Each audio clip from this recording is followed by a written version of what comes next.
All right, North High botany class. In between classes, this is, I think, a study hall period. But let's check out what kind of stuff they got in the greenhouse.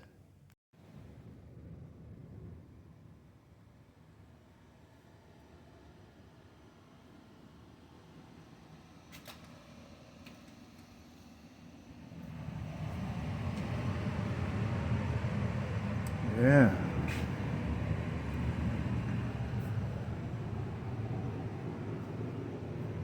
Christmas cactuses, seem happy.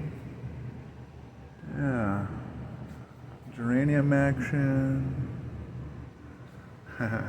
Just showed me the hardy citrus that I gave him. I gave him some citrus, Carrizo citrange, and a 10-degree tangerine, and Zacatone, Citramello.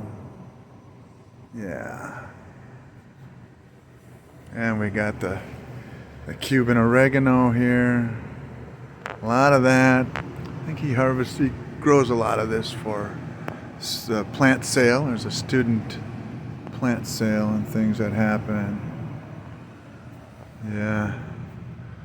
He's got a kale plant here. Some jade plants.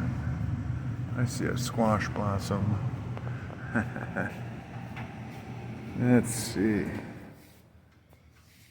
There you go, Mr. Tree. I hope you don't mind me doing a video. No problem. Welcome everybody to the North High Greenhouse. Sweet.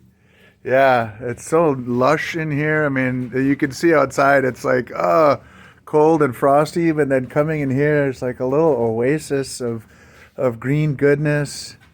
And yeah, the pencil cactus, and other cacti here. Some spineless opuntias, and yeah, some spiny opuntias, and oh yeah, all kinds of cool stuff. And we got some rubber tree, and oh yeah, super cool. I mean, imagine all the oxygen that's just getting breathed out by all these plants right now. All right, I would be really interested to know how the ppm or parts per million or concentration of oxygen is higher in here. Yeah. I've never actually done that or looked into that. They say one house plant per room, one large house plant per room is what you need in your house to purify the local air. But now that we don't use lead-based paints, and if you don't smoke indoors, I don't know how dirty indoor air really is. Yeah. It's hard, Yeah. I see you've got plenty of snake plants here. We have a ton. Yeah. I hear that they filter the air supposedly pretty well. Well, they supposedly are one of the best air purifiers, but I kind of look at them a little bit sideways, because I'm like, maybe people are just trying to sell them. Mm-hmm. It's maybe that's why they're saying this. It's would any plant really have bad air purifiers? No. Right. So it's kind of I don't know. So I'm looking too. I see up on the top you have these curtains, right? That was an archaic screen shade system. Screen shade. That Okay. used to come down in the afternoons to prevent the excessive sunlight. Yeah. It hasn't worked for 30 years, I believe, since Mr. Paul's teaching.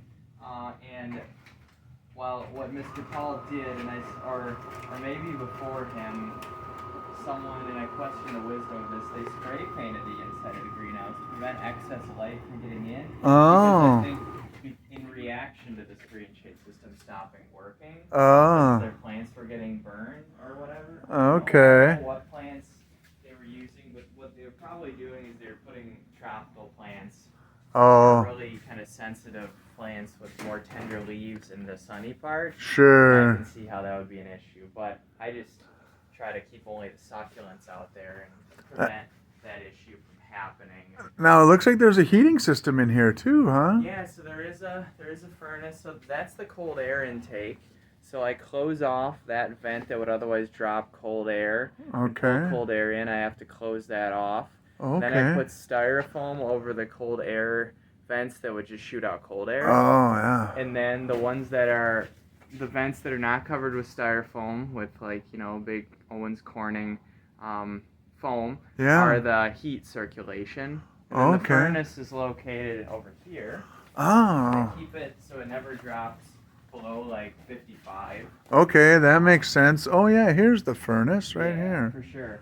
So they're Okay. right here, and then basically I also put plastic over the windows as one more kind of fail safe to try to keep the heat in, 'cause otherwise this furnace would be running constantly. It'd Oh, be I a waste of heat. Yeah. Especially this time of the year. Oh, yeah, plastic over the windows and stuff. So I do that. Yeah. And all of this kind of weird condensation you see on the windows, they're double pane windows and they've gotten stuff stuck between them Over the years? so it Sure. looks, the greenhouse kind of looks like an eyesore from the outside. Hmm. It doesn't look that nice, but it still functions. And Yeah. and yeah, so those are kind of a lot of my different like heat saving efforts. Sure. But you know, you can only do so much. You can Oh, only do so yeah. much. It's challenging to keep it. I think it's all fabulous. season. I think it's fabulous. I mean, when I was a student here in the early 90s, I mean, being in this greenhouse to me was inspirational, and it inspired me to want to build my own greenhouse on the back of my house, which is what I did. Yeah. Well, and it's amazing. It's great. I mean, few students of North High have ever taken their knowledge of plants and run with it more than you have.